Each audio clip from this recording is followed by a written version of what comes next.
very, again, honored to be invited to represent the members of TSRA. I witnessed that bill signing. That bill got a lot of attention, of course. It's very important. I have yet to see any blood in the streets when I drove up through Waco. I haven't seen it in Houston either, where I live, Northwest Houston. So I'm just going to put that myth to bed. It's not all of us going to turn crazy and shoot each other in this room because a bill was passed. A couple other bills that I think are key, and I'm going to blank on the numbers. I believe it's Senate Bill 19, which was, and to me this is very important to our membership. This is the bill that the governor signed that said if you're going to want to do bond business or any kind of business in Texas, you can't have an anti-gun bias in your business. You can't restrict loans from gun stores or gun organizations such as ours, ranges, etc. And that is what we've been seeing with Operation Choke Point, if you remember that code name, which came out of the prior federal, the Obama administration, right? We have members who are struggling to get financing. That's not right. That's not how you go to and you do your business in a legislative session and you win there. You don't choke people out of business. So that and many other bills, I want to thank the governor for his leadership. He's been solid on the Second Amendment. And as a result of that, I'm very honored to give the governor a strong endorsement from the Texas State Rifle Association.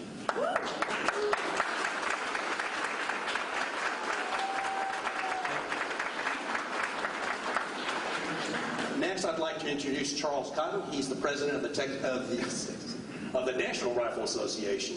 Mr. Cotton. Thank you, sir. Yes, sir. Appreciate you coming, folks. As president of the NRA, it's my job to do endorsements like this, and I'm happy to do it. But this particular endorsement is a personal pleasure as well. I've known Greg Abbott for 35 years. We handled cases together. I tried cases in his court when he was a district court judge in Harris County. Worked with him when he was the Attorney General. I know it's hard. I know it's commitment to the people of Texas. And yeah, the NRA is a single issue organization. That's the reason when I'm speaking publicly, the only thing I'll talk about is the Second Amendment and its impact on citizens.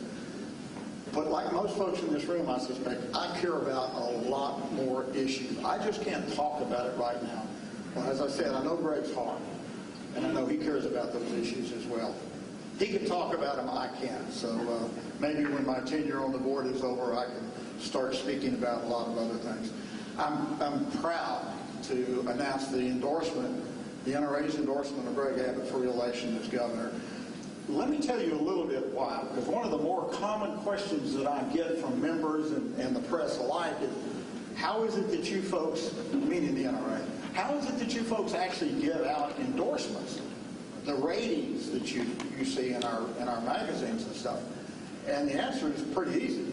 They earn it. That's it. And just to give you a little background, Mr. Valdez has already gone over some of it, but just let me hit the high point. Let me take a 30,000-foot level. Back in 2008, when we had the Heller decision, the single most important Second Amendment decision ever, Greg was Attorney General. Sorry, I keep saying Greg. I'm the most informal guy in the world. Governor Abbott was then Attorney General Abbott, and under his leadership, his office took the laboring oar in getting, I used to remember the number, but that's back when I had hair and it was brown, and I forget the number now. But it was 15, 18 states, something like that, signed what's called a friend of the court brief. Lawyers call it an amicus brief. Unless you're from up north, then they pronounce it different, but they don't know what you're talking about. But anyway, they signed it in support of the NRA's position on the Second Amendment. That is, that it establishes, that's not true, I'm lying to you. It recognized a previously existing individual right of the citizen, not some kind of collective right for the states. Greg had so much to do with that.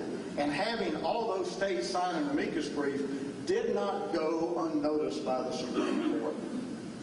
In his first session, his first election, he signed two major bills.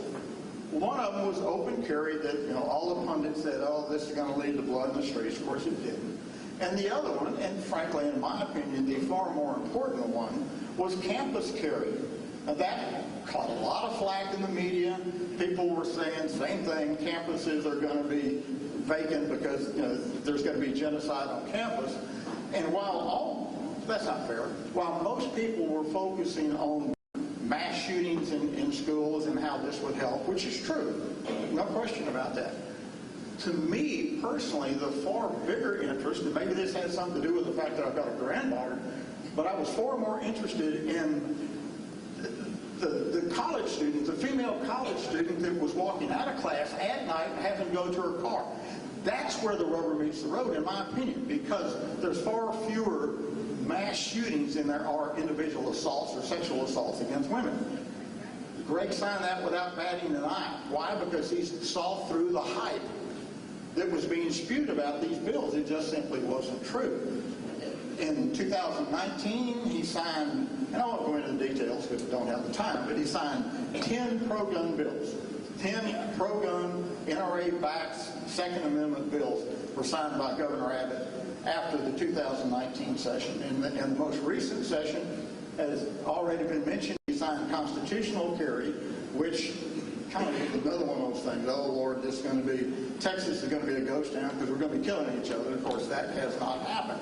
But significantly, of all the bills that I've seen filed, and I've been a legislative activist for 40 years, that is the most constitutionally significant bill ever.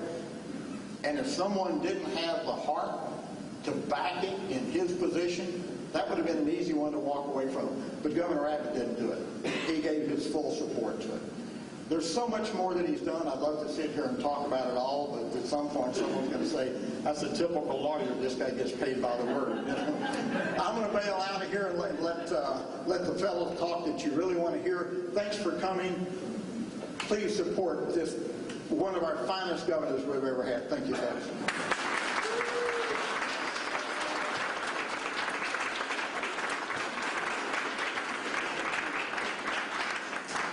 Howdy, Waco. Let me first of all, yeah, there you go. You got a little bear. Bailey Bears. Bailey Bears, are they on their way to another basketball national championship? Sick 'em Bears. So listen, I want to say a big sick 'em and a thank you to Daryl and the Texas State Rifle Association for their endorsement of my re-election to be your governor. And thanks also to Charles Cotton and the NRA for their endorsement for my re-election as your governor. You know, one thing that we Texans know about, and that is we have God-given rights. And included in those God-given rights is the right to self-defense. And that right to self-defense is enshrined in our United States Constitution in the Second Amendment. And in this particular election, we need to understand that there's an enormous contrast between the candidates on the ballot. My likely opponent, Beto O'Rourke, has... I know, I keep making that mistake. My likely opponent, Robert Francis O'Rourke, has threatened your God-given Second Amendment rights by threatening to come and take your guns. And you know what? He heard that big no from his fellow Texans, and amazingly, in Tyler, Texas last week, here he is double talking, coming back and said, oh, he doesn't want to take anything away from anybody. All he wants to do is support the Second Amendment. Right. We know what Beto wants to do. He does want to come and take your guns and undermine your Second Amendment rights, and we are not going to let that happen in the great state of Texas.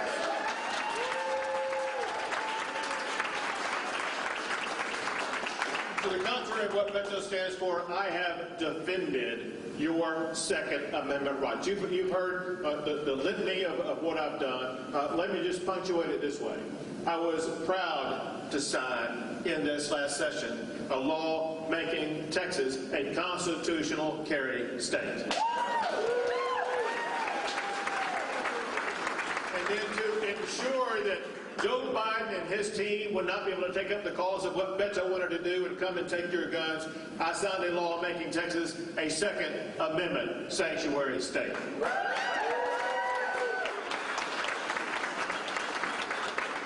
You need to recognize this. This is the most important thing, and that is your freedoms are on the line this coming election.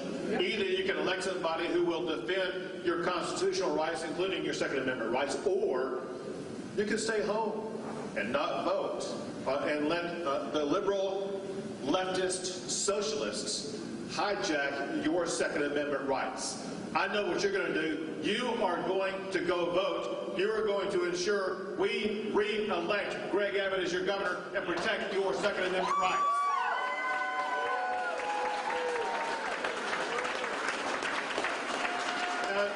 It would be one thing, in a way, easy if it were a single issue race, where that was the only thing we had to worry about. But if you look at all these other issues where there is a gaping divide between myself and Beto, you see that there is political cataclysm if the election goes the wrong way.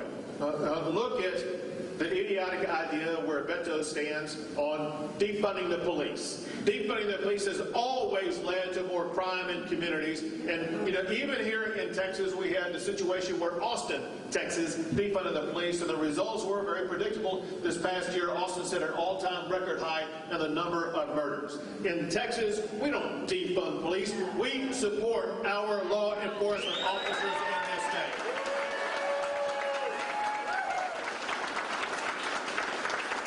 That's exactly why I signed a law that will defund any city that defunds police.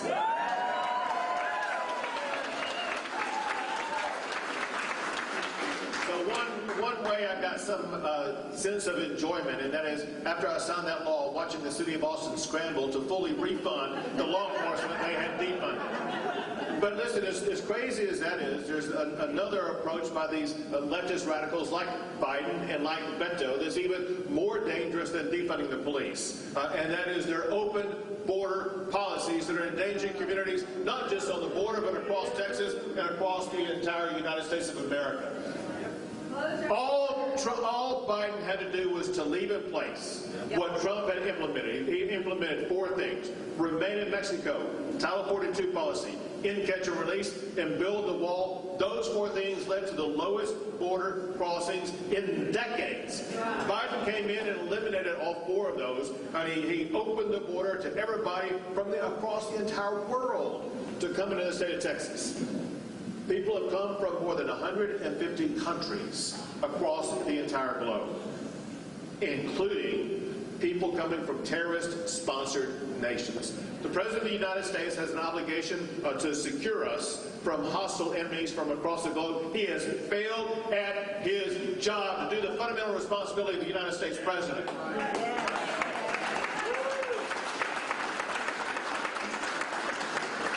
So we have with us here today a member of the United States Congress, Pete Sessions.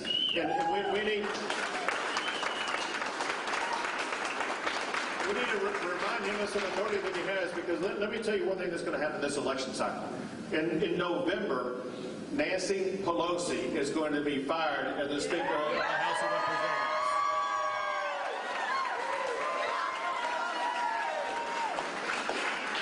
And when that happens, we need Pete Sessions and the Republicans who will be taking control of the United States Congress to immediately begin investigations and call up for the impeachment of Homeland Security Secretary Mayorkas and kick him out of office for failing to do his job.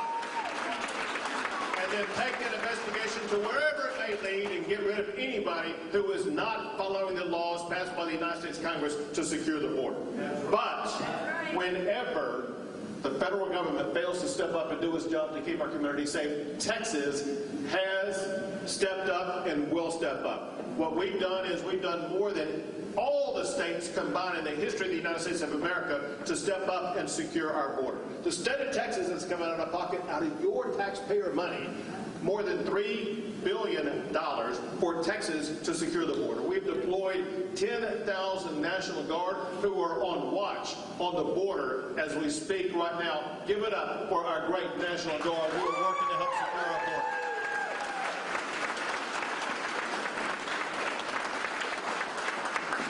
them are more than 1,000 Texas Department of Public Safety officers, and they are making arrests. Arrest of human smugglers, arrest of drug smugglers, arrest of people who were merely trespassing in the state of Texas who came across the border illegally. I had to open up and convert 2 prisons into 2 massive jails where we are jailing people who are coming across the border, and we are arresting.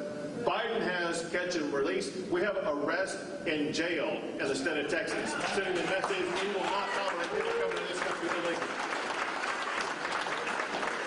And then on top of that, we signed a new law this past session that Doc Anderson and others supported in this past session, where we are going after this new drug that's coming into the United States of America called fentanyl. You need to understand what's going on here. This drug is made in China and smuggled in across Mexico. 2 milligrams of fentanyl is a deadly dose. 2 milligrams, like 2 grains of salt, can kill you. Texas law enforcement over the past year has seized more fentanyl than is enough to kill every man, woman, and child in Texas, California, New York, Illinois, and Florida combined. This is deadly dangerous. If you look at the age group of people between the ages of 18 and 45, for the past year, 2021, the leading cause of death in the United States for that group was not COVID, was not car wrecks, was not cancer, it was fentanyl. Deadly fentanyl is something that the President of the United States has said exactly nothing about. Texas, however, is cracking down on it. We made a new law this past session to make it a felony for anybody to either manufacture or distribute fentanyl in Texas, and we have the Texas Department of Public Safety arresting fentanyl traffickers and putting them where they belong, which is behind bars.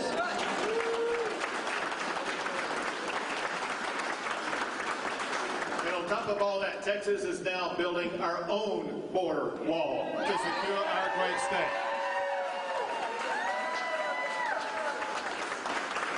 Funding that Doc Anderson and others provided to us, we've been putting up these panels. This is the exact same wall that President Trump was putting up. It's 30 feet high, which is about twice as high as the roof in this room. And they go in panels that are almost as wide as the distance between these 2 columns. And we put up panel after panel after panel.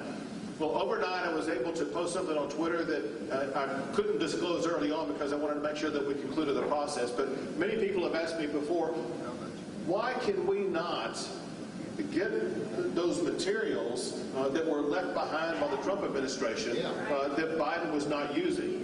So we've been working on this for a while. I wanted to make sure that we concluded this before announcing it publicly so Biden wouldn't do anything about it.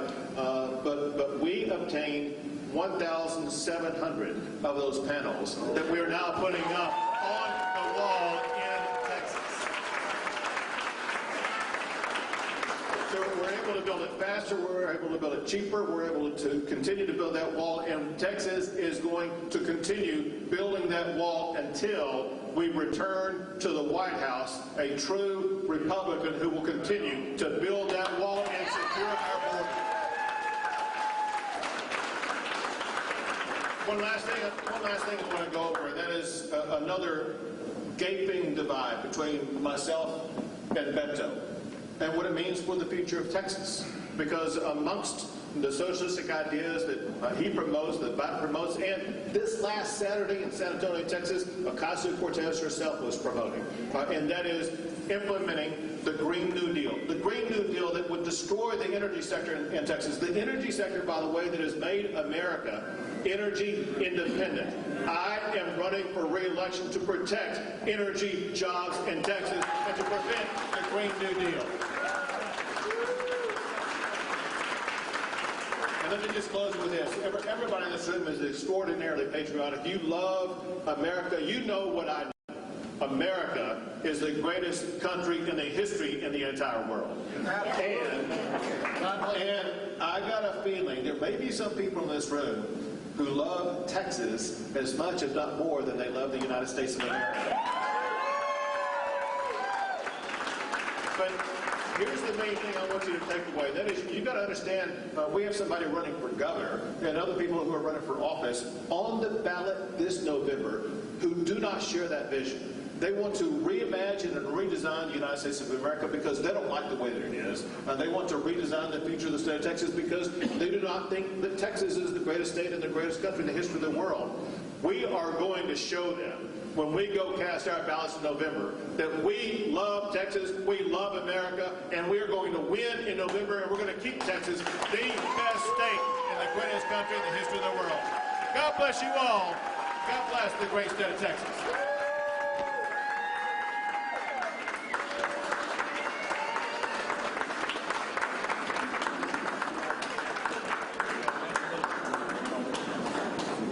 So if y'all want to move up.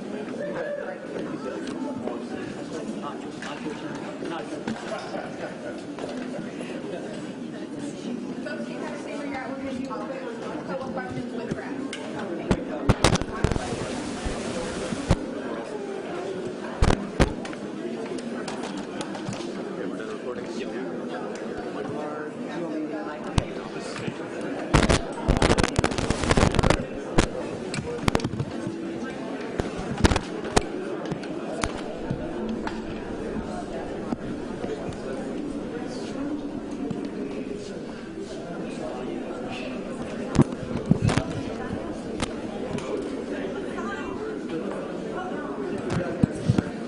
Mic check, mic check.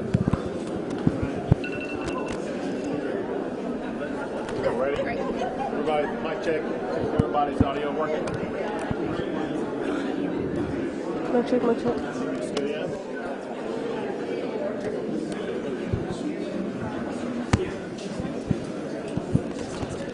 Mic check, mic. There's somebody working on the audio line back here. Your audio working? Everyone's good? Ready to go? All right. Who's first? Governor, I want to ask about the storm. Obviously, we're around that 1-year anniversary.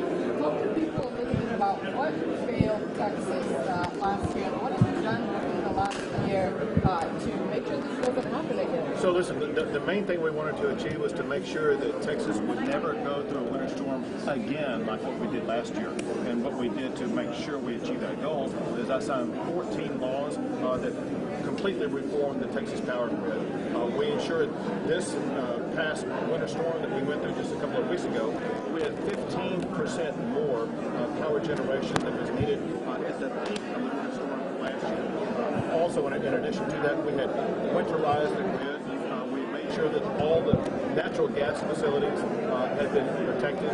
But more important than that, unlike last year, we surged power generation supply in advance of the storm, and we maintained an adequate power supply differential to make sure that we would have additional power to heat 2 to 3 million additional homes than what was needed. I can tell you this for a fact: the power grid in Texas has never been stronger or more resilient than it is now. 2 more questions. Governor Abbott, it is a season, so the election integrity bill is now looking up. I mean, people are calling this discriminatory and disenfranchising voters. Is it still doing that, or is it just saying securing elections, making it easy to vote and hard to cheat? So all the election integrity bill does, it makes it easier to vote than it's ever been. One example of that, there are more outlets for people to go vote than ever before. It does, however, make it harder to cheat with regard to mail-in ballots and with regard to ballot harvesting. Those are felonies, but it's been proven across the state. Ballot harvesting, illegal ballot harvesting, does occur. It's been prosecuted in the past. We want to make sure that it does not happen again. Last question. Last week, several Republican leaders came together to support you against veto. Why do you think Central Texas is gaining so much attention during the primary election? Well, listen, Central Texas is at the heart of the state in so many ways. You have a growing population base, a growing center of influence in this state, not just with the growth around here and all the job growth. And as a result, we're all paying a lot more attention to Central Texas with regard to economic development, with regard to the fundamental principles that people around here believe in. And so I have been coming to Waco. I will continue to come to Waco to make the case for Texas to support me in my re-election campaign. Great. Thank you guys so much. No, sorry. We have to get him to talk with the supporters here. Sorry, guys. Thank you. Photo line. There we go.